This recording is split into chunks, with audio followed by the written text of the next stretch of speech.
Oh là, non, sans déconner, oui, vous faites un travail vraiment admirable. J'ai zéro aide Ah oui. de l'État. Si on a moins 15 ou moins 20, tout peut tomber par terre. Et le but, c'est de lever tout le bois. Quand effectivement il y a des maladies, on va chercher la tronçonneuse et on coupe. On pense qu'on est privilégié.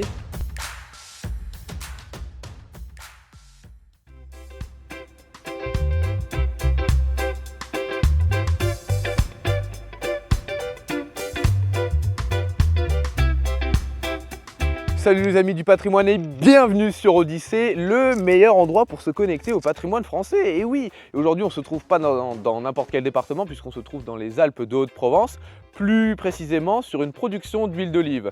Donc vous me suivez? On va vous montrer tout ça de plus près. Bon bah alors bonjour Christine. Bonjour. Comment vas-tu? Ça va bien, merci. Est-ce que tu peux te présenter très brièvement pour les amis du patrimoine? Alors je suis Christine Rousseau, je suis oléicultrice en agriculture biologique et en AOP Haute-Provence et nous nous trouvons ici sur mon lieu de production. J'ai ici sur la parcelle une centaine d'oliviers que nous avons plantés nous-mêmes en 2000 et là ce sont des oliviers centenaires, même multicentenaires qui appartenaient à mon arrière-arrière-grand-père qui était lui-même oléiculteur et qui a transmis le relais à mes parents qui me l'ont transmis à mon tour. Voilà. Bon, bah, ce que je te propose Christine, c'est que tu nous fasses visiter voilà, ton lieu de travail, tout ce qu'il y a à voir, du matériel à l'environnement de travail.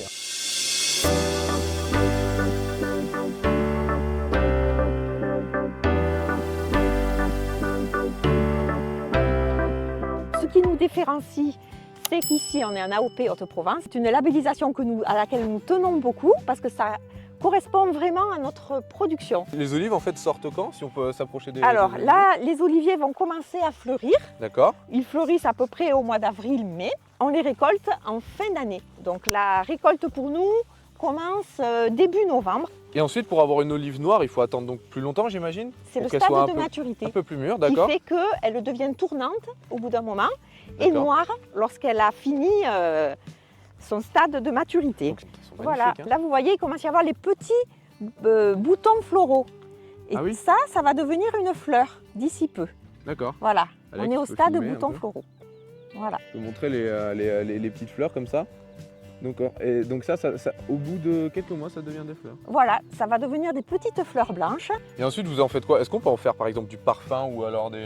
Non, pas du parfum, mais certains récupèrent les feuilles et s'en servent pour faire des produits de beauté. Et comme vous voyez, on laisse la parcelle enherbée. Oui. Donc on la laisse monter en fleurs. C'est vraiment une terre très riche. Voilà, pour C'est participer magnifique, à la cette fleur. biodiversité, pour que les abeilles puissent travailler. Et également, on travaille sur sol vivant. Ça, c'est D'accord. vraiment quelque chose à laquelle on tient. Tu m'as expliqué tout à l'heure que vous mettiez les branches broyées Oui. dans le sol. C'est ça. Donc comment vous faites en fait? Vous creusez? Alors, je vais vous montrer. Ça se passe par Ça là-bas. se passe là-bas? Si vous voulez Super. me suivre. Voilà. Donc, en fait, quand on taille les arbres, on Ouais. récupère toutes les branches coupées, on les passe au broyeur D'accord. et on obtient un broyat qui est ici. Et D'accord. ce broyat, on le réintroduit au sol. Donc là, c'est un lieu où on stocke notre broyat. D'accord. Ça, c'est une grelinette. C'est ce qui nous sert à aérer le sol. Aérer le sol. Voilà. d'accord. Ah, ça ouvre le sol? En fait, on le plante dans le sol et on fait comme ça, on remonte et ça ne tue pas les vers de terre. Donc on Ah. retourne la terre quelque part, mais on ne crée pas de dégâts au niveau du sol. Et ensuite on met tout ce Voilà, qui a été broyé dedans. Ça permet d'obtenir une meilleure qualité quoi. c'est ça. Et puis Pour avoir c'est de zéro meilleurs gaspille. produits. Zéro gaspille, tout est réutilisé.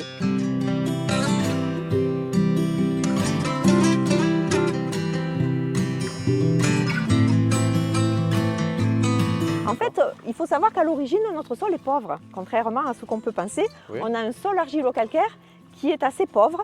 Et nous, en fait, en Aride. mettant du broyat, on l'enrichit. Et on évite l'érosion des sols parce que, comme vous le voyez, on est en coteau. On est en coteau du Verdon. D'accord. Donc, chaque fois qu'il pleut, la bonne terre a tendance à partir. Et donc, on laisse volontairement des végétaux pour retenir les sols. Le caméraman vient de marcher sur un tas de... Ah, il est super. Filme ça comment c'est beau. Là, vous avez tout le secteur des Basses-Gorges. On ne le voit pas vraiment, mais il y a le Verdon qui coule là en contrebas D'accord. et qui sépare la partie Alpes de Haute-Provence de la partie Var. On voit pas mal aussi le Mont Chiran, qui est le point culminant du parc du Verdon, où il y a un très bel observatoire depuis lequel on aperçoit 5% du territoire français. 5%. 5% du territoire français. Et on voit également toute la Côte d'Azur.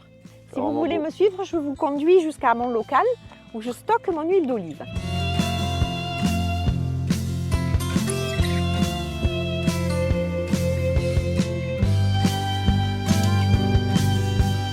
Voilà. J'aime bien ce côté à la fois moderne et ancien. Voilà. C'est très très beau et puis ces couleurs. Donc, ok, Alors là, c'est notre petit local où nous stockons nos fûts d'huile d'olive.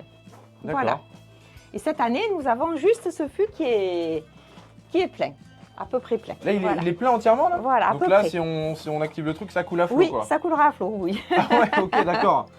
Voilà. Il y a quoi, 600 litres? Okay. Il y a des années où on a 400 litres, des années on a 200, 300, 600, ou des années pas du tout. Ça nous est arrivé en 2019 où on a ramassé 10 olives. 10 Donc olives. là, on a fait une année blanche. Ça arrive aussi. C'est pour ça qu'on ne peut pas se permettre de vivre sur cette activité-là. 10 olives. 10 olives. 10 olives. Ouais, ouais. Ça arrive aussi quelquefois si on a une attaque de mouche, si on a du gel, tout peut tomber dans une nuit. Donc c'est en novembre, donc oui, il ça. peut faire assez froid. On peut faire froid dans une nuit. Si on a moins 15, moins 20, tout peut tomber par terre. Ok. Et là, la récolte est terminée. Donc là, comment ça se passe? Là, vous récoltez toutes les olives avec quoi d'ailleurs? Avec ça, regardez. C'est un vibreur à olives. Ah, ça secoue les branches? Voilà. Alors, c'est une canne. Attention que je ne vous fasse pas mal. C'est une canne en téflon avec des doigts qui vibrent, qui font ça. Et on brosse les branches. Et on fait tomber les olives sur des filets. Et ensuite, on récolte comme ça les olives. Ça, c'est une télescopique. Elle permet d'aller jusqu'à 3 mètres de haut. On récolte donc sur des filets et on vide nos filets dans des caisses que nous trions. Donc, tous les soirs, à la fin de la journée, on effeuille. On a aussi une effeuilleuse. Je vais vous le mettre, Voilà. On a une effeuilleuse qui nous permet de trier les olives des feuilles. Ok. Et suite à ça, on part au moulin. Donc, on récolte le matin.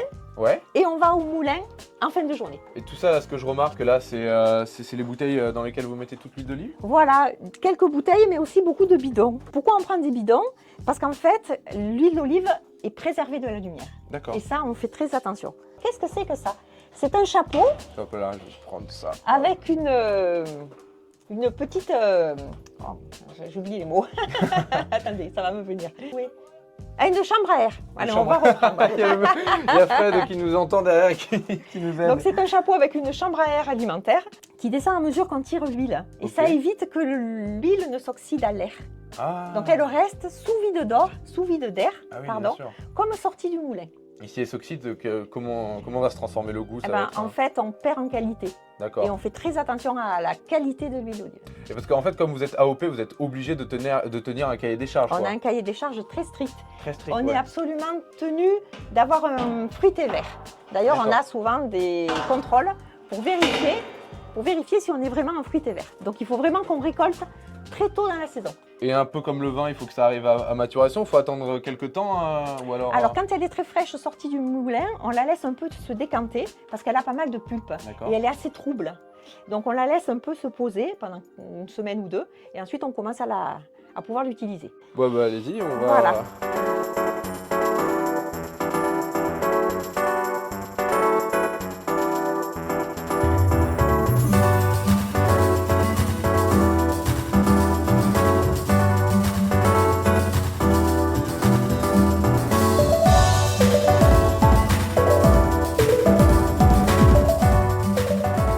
Souvent des gens qui restaurent de vieilles maisons comme ça pour en faire quelque chose de très harmonieux avec ce qui se fait ici en termes d'architecture. Ça arrive encore, ça devient très rare. C'est très rare. Maintenant, ce qu'il faut, c'est aller vite.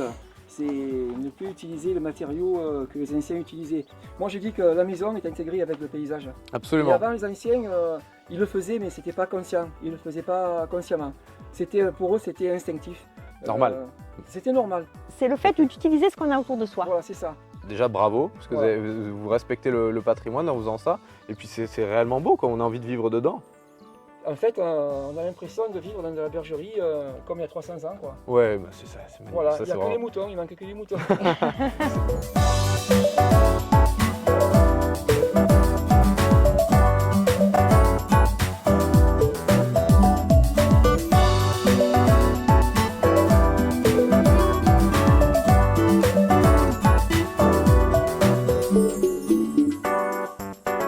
C'est un cadre de travail que beaucoup de gens ne connaissent plus. C'est vrai, c'est vrai. Et on mesure la chance qu'on a. Vous finissez par les connaître, vos oliviers, finalement, vous leur donnez des noms peut-être? Ah non, pas encore. Non, pas encore là. Tu rentres à l'intérieur. Et vous montez des fois? Bah dedans? oui. Mais oui, c'est pour ça que j'ai embauché. Eh oui. Vous allez partir avec moi là. Hop là. L'arbre va tenir s'il y a 2 personnes qui montent? Oui, il n'y a pas de souci. Alors le but de la taille, on dit il faut qu'un oiseau puisse passer à l'intérieur de l'olivier. Waouh! Donc il faut qu'il reste quand même aéré. Et le but c'est de lever tout le bois vieux, le bois ancien qui ne produit plus, on l'élimine. Il faut D'accord. en fait que l'olivier crée du bois nouveau. Le bois nouveau est porteur, lui, de fruits. Donc tout ce qui est vieilles branches, etc., ou les branches qui se croisent, on en supprime 1 sur 2. Ça rappelle vraiment le film de Marcel Pagnol. Très bon film, La gloire de papa. Les amis du patrimoine, allez regarder si vous voulez vous imprégner de la culture et du savoir-vivre provençal. Allez voir, je vous le conseille. Et quand une branche est malade, commence à être malade, c'est l'arbre tout de suite qui est imprégné ou... Alors quand effectivement il y a des maladies, on va chercher la tronçonneuse et on coupe. Hein. Ah oui, Ah oui, l'arbre on entier. n'hésite pas. Les branches malades. Ah, simplement les branches. Les ouais. branches malades, voilà. Notre seul fléau, c'est la mouche de l'olivier. D'accord. La mouche de l'olivier, c'est une mouche C'est ordinaire? une mouche particulière qui vient, cette coquine, nous piquer les olives. Ok. Elle pond son œuf qui devient une larve et qui fait tomber les olives. Donc vous pulvérisez du kaolin sur Du kaolin l'huile sur les d'olive? feuilles. Non, sur les feuilles. Ah, sur les feuilles? Et en fait, on change la couleur des feuilles. Elles deviennent plus blanches, ce qui fait qu'on leurre la mouche. Quand elle s'approche, elle est plus très sûre que ce soit un olivier et elle repart. C'est dingue. Hein. Là, il Ce faut qui nous imaginer, apporte. Une rangée de branches sur 2 mètres de large. Ouais. Une fois que c'est tout taillé, et après toutes ces branches par terre, on les broie. On les broie broie. sur place. On les broie pour apporter de la nourriture au sol. Et on peut aller voir comment vous broyez tout ça? Oui. Avec Allez. le tracteur? Voilà.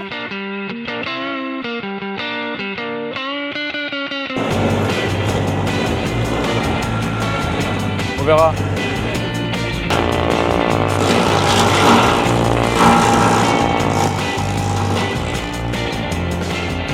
Trop bien, hein?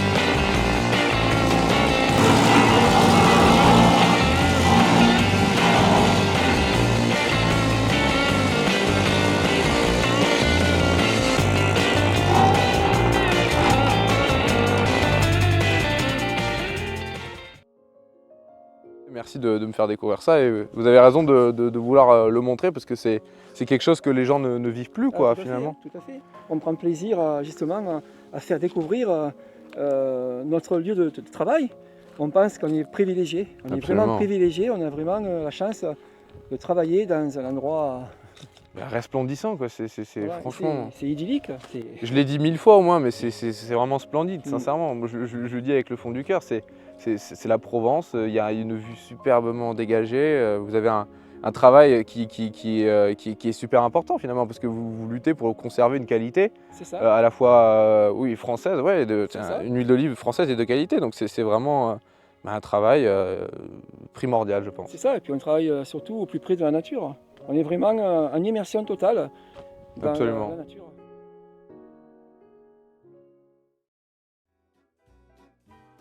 Ok. Voilà. Donc, Alors pour déguster l'huile d'olive, Tu me montres. il faut déjà commencer par la faire tourner autour du récipient. D'accord. Et ensuite on va la sentir. On va mettre directement le nez à l'intérieur du récipient. Oh là, non, sans déconner, j'abuse pas du tout, c'est vraiment exceptionnel.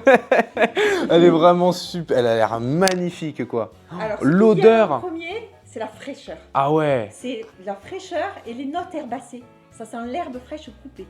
Et à la dégustation, on va avoir d'autres arômes. Ah non, sans déconner, j'ai jamais senti une huile d'olive comme ça. Hein. Elle est magnifique. Eh ben, hein. c'est Moi le- qui adore l'huile d'olive. Là, c'est la rose, l'huile. Oh. Le vrai dégustateur la déguste directement à la petite cuillère. D'accord. Si ça te dit Non, mais d'essayer, elle ou est alors forte. sur un Il petit vaut bout mieux de qu'il pain. goûte sur le pain. en Peut-être premier. sur un bout de pain. Quand, si tu n'es pas habitué, S'habituer un petit peu à elle. il vaut mieux la goûter que le pain. À consommer à cru, hein. Ah oui. Ah là là, elle est jaune. Elle est jaune vert. Même elle a des reflets verts. Elle a des reflets verts. Merci. Ah, Voilà. merci beaucoup. Hein. Ah, il faut que je profite là. Oui, oui, oui, oui, oui, oui, oui, oui, oui.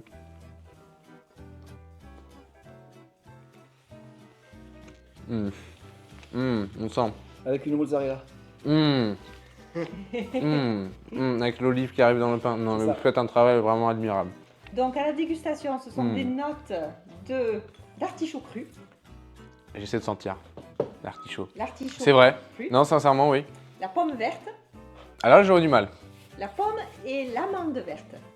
D'accord. Là. Elle a une bonne tenue en bouche, elle est légère et pas grasse. Et ce qui vient en second temps, c'est qu'elle gratte un peu l'arrière-gorge. Elle a des notes un peu plus épicées, un peu poivrées. Ouais. Et ça chatouille un peu l'arrière-gorge. Ça se sent plus particulièrement quand on la consomme directement de la petite cuillère. Mais en fait, il y a un vrai travail d'œnologie à travers ça. C'est vrai. C'est dingue, hein.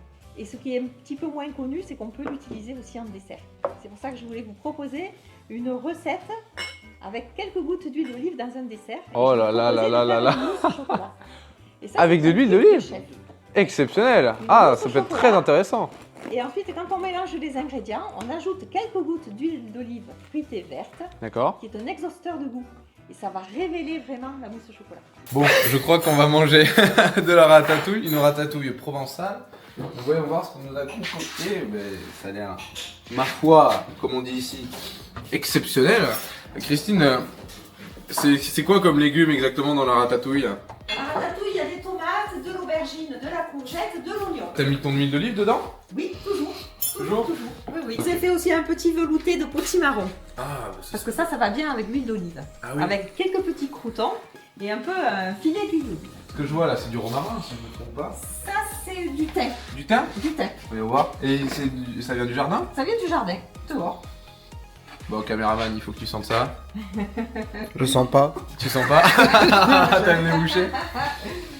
Oh là là là là là là là, c'est exceptionnel, hein, franchement. Non mais vraiment, la Provence, sincèrement, je pense que c'est la plus belle région de France. Voilà, c'est l'avantage d'avoir tout à proximité. On allait manger une ratatouille, on s'est rendu compte qu'il nous faudrait du basilic. Et ben, on a juste à aller dans le petit jardin avec Christine et on va récolter tout ça.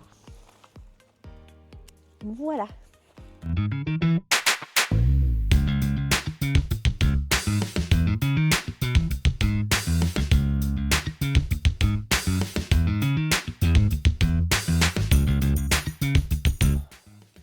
Voilà, c'est meilleur quand même. Magnifique. Tu vas encore en mettre un petit peu? Voilà. Encore un peu? Oh là là. Oh là là. Mais c'est si bon.